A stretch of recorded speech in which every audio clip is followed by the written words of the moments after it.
All right, hello everyone. Welcome to part two of the introduction of the life form narrative essay. Part one took you through the assignment, gave you a bunch of background and context on how to do it, why we do it, the type of things you might say. You can find all that here. We left off, remember you can look at all these types of discourses, right, and include these to some extent in your paper. Probably about half your paper might do these type of things. And I'd suggest the second half of your paper will probably be dedicated to developing paragraphs around these things, where you don't just provide more information. Because as we'll find out, more information doesn't necessarily persuade. You've got to have enough to teach people, to provide context, but then you want to start to use effective strategies. Those effective strategies will be outlined in our upcoming readings in the course. One of them will be, as I said, arguing for human health, not environmental or ecological health, but connecting it to human health in order to persuade people that are not environmentally minded, right? And there's good research showing that you can make people listen if you put it in the right framework. And that's what this course is all about. This course is not about the environment or ecology. We use those as a gateway to teach you what actually persuades people and to give you some facility and style with language as well.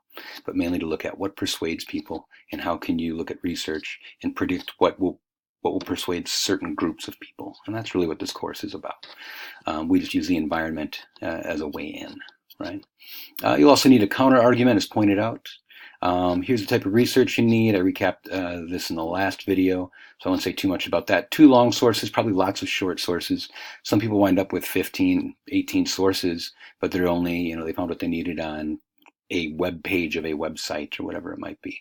And that's fine. You can kind of skip around and take what you need. There's not peer-reviewed research, scientific research on everything out there. So you may need to just borrow from the web, and that's okay for this paper anyway.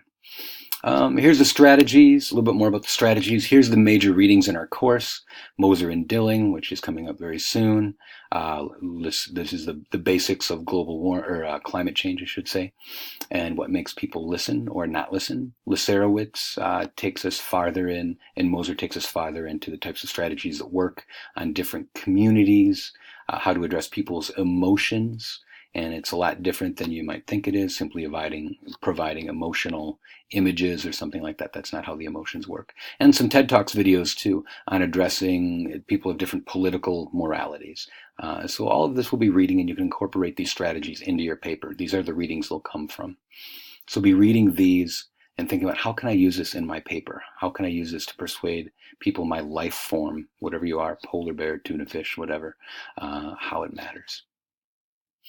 All right, and that's what I'm saying here. So I think without further ado, I don't think there's anything else in here. Kind of just, because this is a long description, I'm trying to say many times the same thing in different ways. And finally, you get a summary of the assignment here, all the important things you want to remember as you go.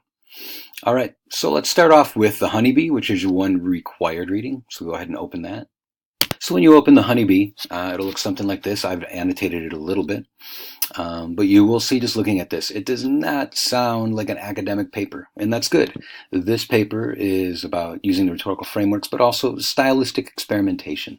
One thing I like about this course is that it allows people, or at least the way I teach the course, allows people to experiment stylistically, to use we when you don't ever use we or I, or switch point of view, which you're never allowed to do in academic writing or logical writing or anything like that.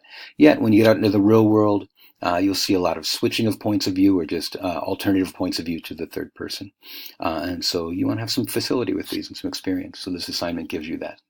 I just jotted down, notice that the paragraph has a lot of imagistic literary devices. It ends with a conflict, which sort of drives the narrative structure of this. The bees are a character, so to speak, and you could say that humankind is the other character. In many ways, at many times in here, the antagonist, right?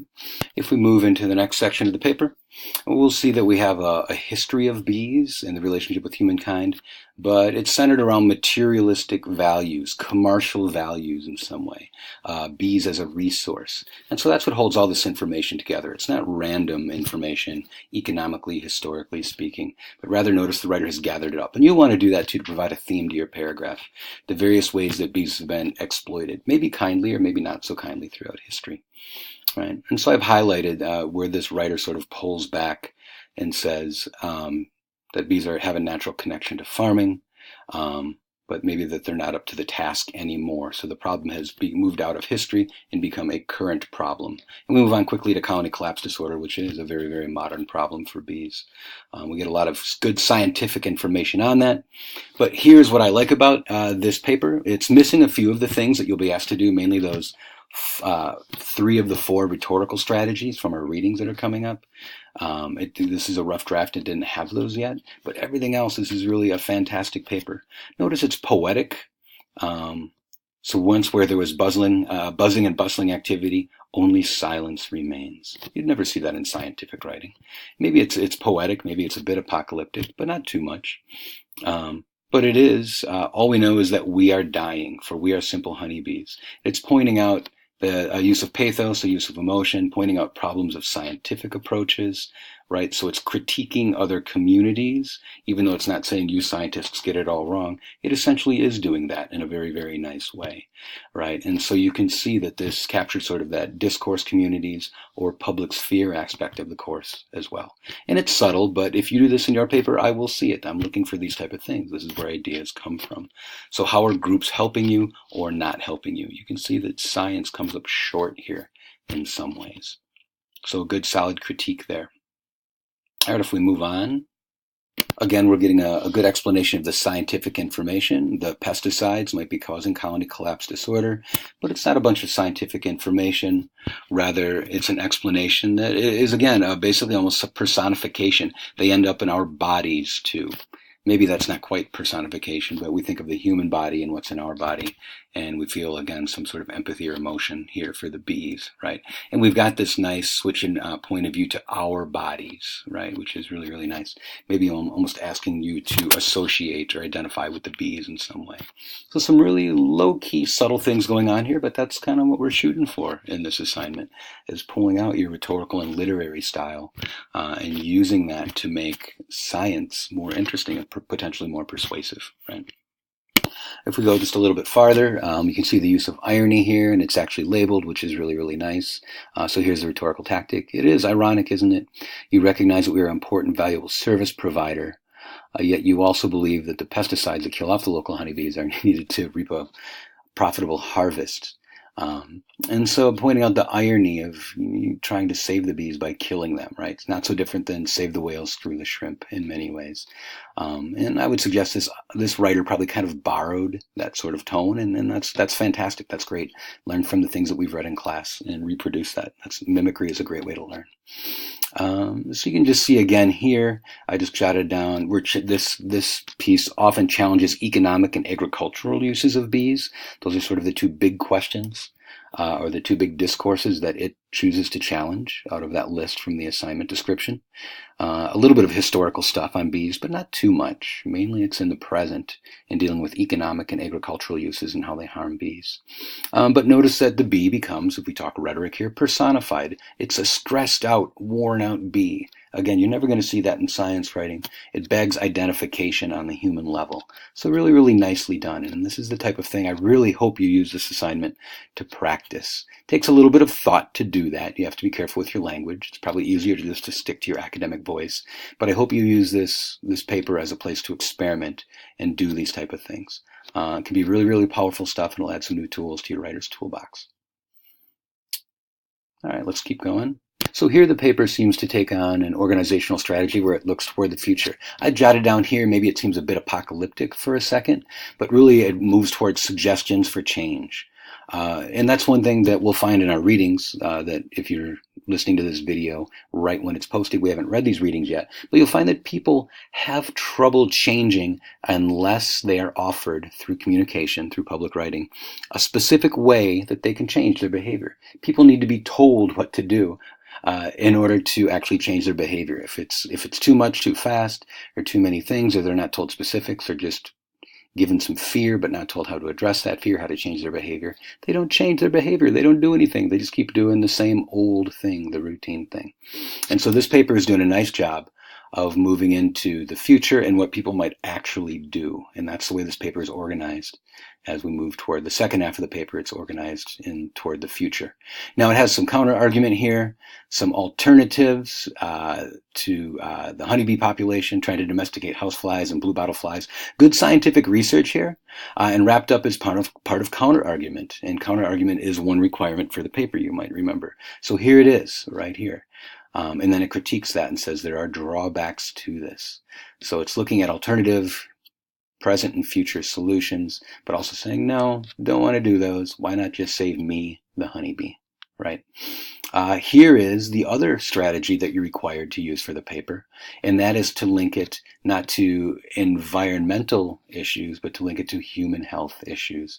And here we see the beginning of the section where society will falter. Society will have many problems if the honeybees disappear. I would suggest this is a bit underwritten. You can see it ends really fast. You could spend a lot of time here, and other papers do, outlining the specific problems society will have should the life form disappear. So let's take a look at one of those. Let's look at the coral reef paper real quick.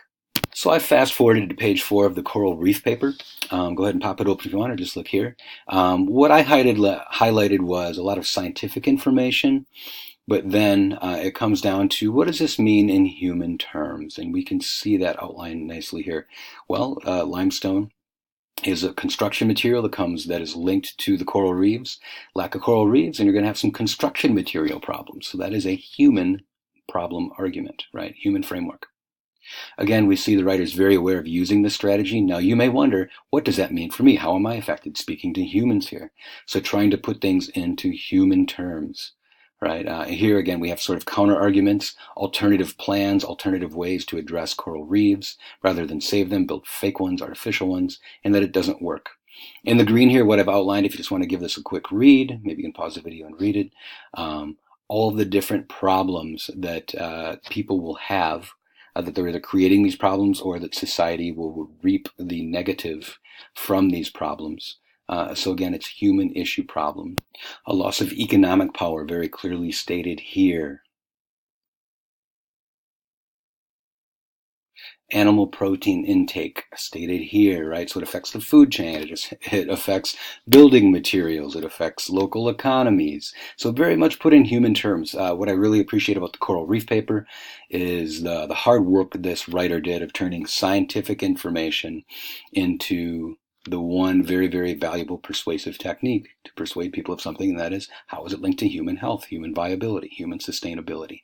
That is one of your big tasks for this paper, is to turn science into the human. And that is the gist and the genesis and the essence of this paper.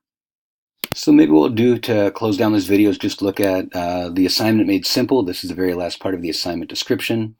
So what you probably want to do is open up with, as many of these did, the historical, the scientific, the ecological. How are you under stress, or not? Some life forms aren't under that much stress, and then you can still make an argument that you're good and explain all that and why things are going well for you. That would be okay too, and then maybe we can learn from this. Humans can learn from this. But so the scientific, historical stuff, probably the first half of your paper at most. And from there you want to start to branch out into the other things I'd like to see in the assignment. The rhetorical techniques that I hope you remember from the course as you move out of the course and into future professions, where you won't talk about the environment necessarily, but still be helping and trying to persuade groups of people to take your help, to receive your help. So you're going to argue for public health, human health. That's number 1. You should use 3 other strategies from these readings related to what actually changes people's minds, what changes their behavior. It's all based in climate change research, but these things can be applied elsewhere as well, as you'll see. So you must suggest specifics for behavior change. You've got to tell people specifically, what can they do? What are some simple steps? What could businesses do? What could governments do? What could citizens do? What could social activist groups do? You don't have to cover all those, but maybe several, right? And that'd be a way these would all be ways to generate paragraphs and to generate materials. So outline behavior change. Don't forget you have to include one counter argument, the other things that people are saying or alternative strategies to solve the problem, and why they might not work, and why saving your life form is probably the best thing to do. All right. You aren't required to incorporate knowledge from your own future major, but you can if you want to. Here's what we might think of if you want to include things from your major. These are just examples briefly. If you're a business major, what can businesses do? What are they doing to help currently? So focus on the positive to help your life form's habitat, the food web, the region in general, right? These are great things to talk about. If you're a psych major, how can a healthy environment lead to better mental health for people? If you're an education major, what should schools, teachers, other public institutions be doing for the future to be future oriented? In short, I've got a list here of what you might think of when you want to generate material based on your